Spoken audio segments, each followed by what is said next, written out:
Hello friends, आज मैं आपके लिए लेकर आई हूँ मुंबई की बहुत ही famous street food vada pav की रेसिपी।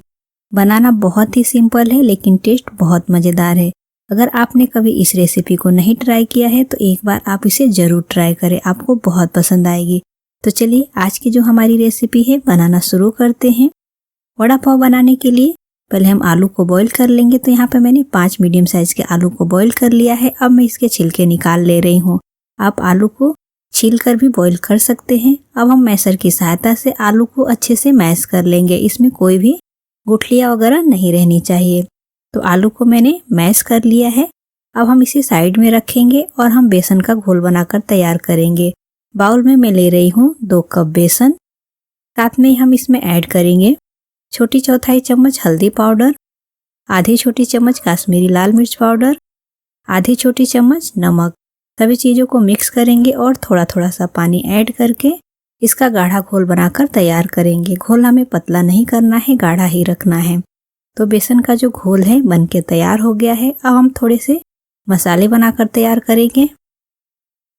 तो मैं यहाँ पे ले रही हूँ ग्राइंडिंग जार, 1 छोटी चम्मच साबुत धनिया, 4 हरी मिर्च, 5 से 6 लहसुन की कलियाँ, 1 इंच अदरक का टुकड़ा।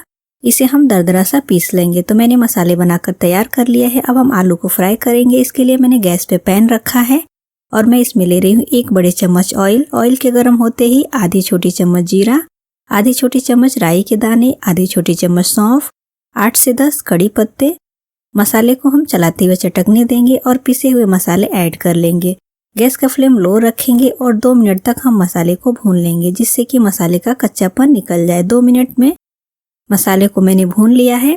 आधी छोटी चम्मच हल्दी पाउडर और स्वाद अनुसार नमक ऐड करेंगे। अच्छे से मिक्स करेंगे और मैश किए हुए आलू को ऐड कर लेंगे।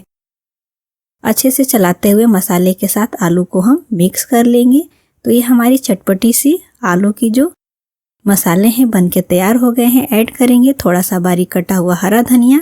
अच्छे से चलाते हुए मिक्स करेंगे। गैस का फ्लेम ऑफ कर लेंगे और इसे हम ठंडा होने के लिए छोड़ देंगे। वड़ा के मसाले जो हैं ठंडे हो चुके हैं। अब हम वड़ा बनाकर तैयार करेंगे। तो इस तरह से हम छोटे छोटे से बॉल्स बनाएंगे। बॉल्स ज़्यादा बड़े या छोटे नहीं बनाना है, हमें मीडियम साइज़ के बनाना है। तो आप देख सकते हैं मैंने यहाँ पे वड़ा का जो बॉल्स है बना लिया है। इसी तरह से हमें सभी बॉल्स बनाकर तैयार कर लेने हैं। अब हम इसे फ्राई करेंगे। तो उसके लिए मैंने गैस पे ऑयल गर्म होने को रख दिया था। ऑयल अच्छे से गर्म कर लेना है। तो पहले हम बेसन का चूरा फ्राई करेंगे। आप जब भी वड़ा पाव लेते हैं तो आपको वड़ा पाव के साथ थोड़ा सा चूरा खाने को मिलेगा। ये बहुत ही टेस्टी लगता है। तो इस तरह से पतला पतला सा थोड़ा सा चूरा हम ऑयल में ऐड करेंगे और क्रिस्पी होने तक हम इसे फ्राई कर लेंगे। तो चूरा जो है फ्राई हो चुका है। मैं इसे प्लेट में निकाल ले रही हूँ। अब हम वड़े को बेसन में डिप करेंगे और इसे हम क्रिस्पी गोल्डन ब्राउन होने तक फ्राई कर लेंगे। बहुत ही सिंपल है इस रेसिपी को बनाना। तो वड़ा भी है जो फ्राई हो चुका है, इसे भी हम निकाल लेंगे। और अब हम इसके साथ खाने के लिए चटनी बनाएंगे।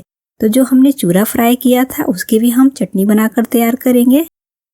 तो बेसन का जो चूरा है उसे हम जार में ऐड करेंगे। 1 चम्मच भुनी हुई मूंगफली, साथ में ही 3 से 4 लहसुन की कलियाँ, आधी छोटी चम्मच काश्मीरी लाल मिर्च पाउडर और इसे हम पीस लेंगे। तो ये हमारी लाल सूखी चटनी बन गई है। अब हमारी चटनी बनाएंगे। उसके लिए थोड़ा सा हरा धनिया, 3 हरी मिर्च, 2 से 3 लहसुन की कलियाँ, स्वाद अनुसार नमक और 2 से 3 चम्मच पानी ऐड करेंगे और इसे हम पीस लेंगे। तो ये हमारी हरी चटनी बनके तैयार हो गई। साथ में मैंने हरी मिर्च फ्राई कर ली है। थोड़ा सा नमक ऐड करेंगे। अब वड़ा पाव का जो पाव होता है उसे हम बीच से इस तरह से कट लगा लेंगे और हम इसमें लगाएंगे जो हमने चटनी बनाकर तैयार की है। तो पहले थोड़ी सी हरी चटनी, इसके ऊपर से जो लाल वाली सूखी चटनी हमने बनाई है, वड़ा रखेंगे। इसके ऊपर से जो हमने बेसन का चूरा बनाया है उसे रखेंगे और फिर थोड़ा थोड़ा सा लाल चटनी स्प्रिंकल करेंगे, हरी मिर्च, और एकदम स्ट्रीट स्टाइल हमारी वड़ा पाव जो है बनके तैयार हो गई है। आप इस रेसिपी को एक बार ज़रूर ट्राई करें, आपको बहुत पसंद आएगी। साथ ही हमें कमेंट करके बताएं कि आपको हमारी रेसिपी कैसी लगी।